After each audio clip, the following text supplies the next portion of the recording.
Comment le monde est-il né? Orunmila nous l'a raconté. Vous ne savez pas qui est Orunmila? Alors venez vous asseoir près du feu, car c'est l'heure du conte.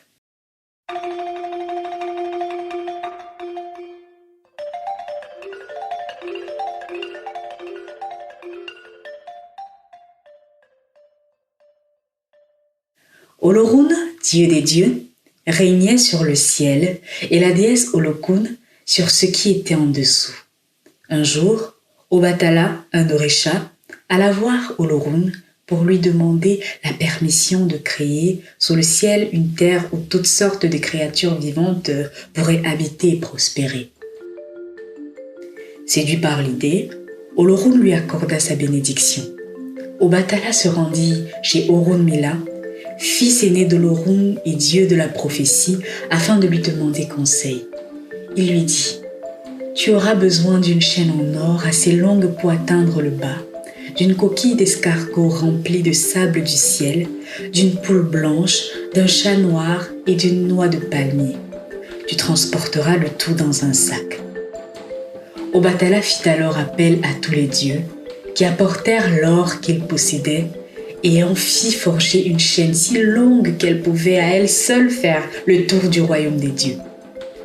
Orunmila lui fournit la coquille d'escargot remplie de sable, la poule blanche, le chat noir, la noix de palmier ainsi que le sac.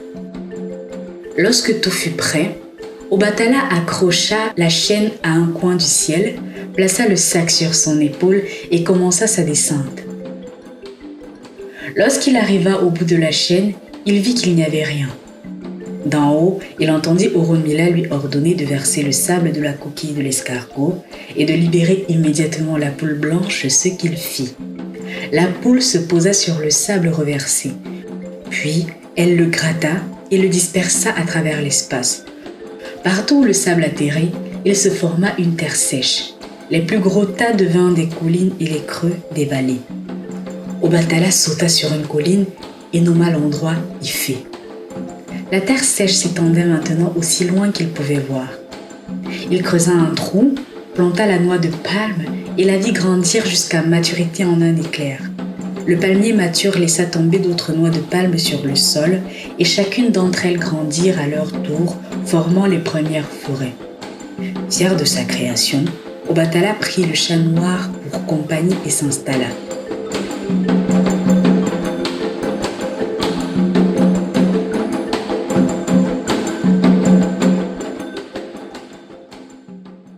De nombreux mois passèrent ainsi et il finit par se lasser de la routine. De plus, bien que la compagnie de son chat lui fût agréable, il commençait à se sentir seul. Il décida donc de créer des êtres comme lui pour lui tenir compagnie. Pour ce faire, il creusa le sable et trouva bientôt de l'argile avec laquelle il pouvait modeler des figures comme lui et se mit à l'ouvrage. S'appliquant avec soin, il fabriqua bien vite les premiers hommes à qui il ne manquait plus que le souffle.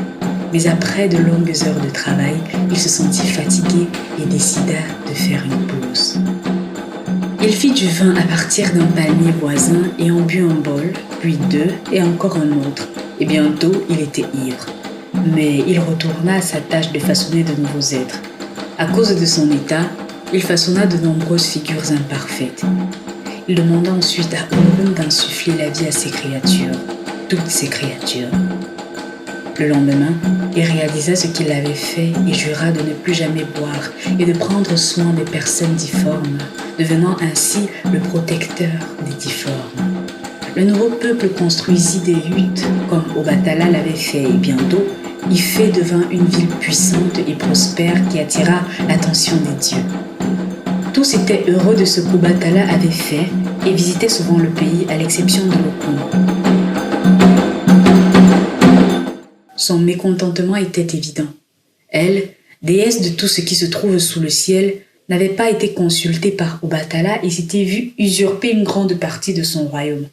Elle ruminait et fulminait en elle-même, se promettant de ne pas laisser cette injustice impunie. Lorsqu'Obatala retourna dans sa maison dans le ciel pour une visite, Olokun mit en œuvre sa vengeance et invoqua les grandes vagues de ces vastes océans et les envoya déferler sur la terre. Vague après vague, le pays fut bientôt submergé. De nombreux hommes et bêtes furent noyés. Ceux qui avaient fui vers les terres les plus élevées firent appel au dieu Eshu, en visite auprès d'eux, de retourner dans le ciel et de rapporter au dieu ce qui leur arrivait. Eshu exigea en échange que des sacrifices soient faits à Obatala et à lui-même avant de délivrer le message. Les hommes sacrifièrent alors quelques chèvres et Eshu retourna dans le ciel. Quand Orunmila entendit la nouvelle, il descendit la chaîne d'or jusqu'à la terre et ordonna aux eaux de se retirer et de faire réapparaître la terre africaine sèche. Ainsi prit fin la grande inondation.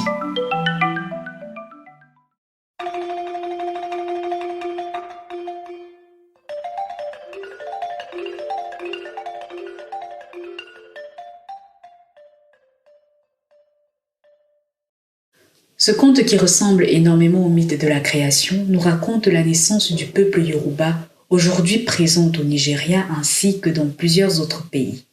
La mythologie, profondément ancrée dans la culture populaire, apparaît dans plusieurs œuvres telles que Le monde s'effondre de Chinua Achebe. Quant à notre prochain voyage, il nous emmènera au Mozambique.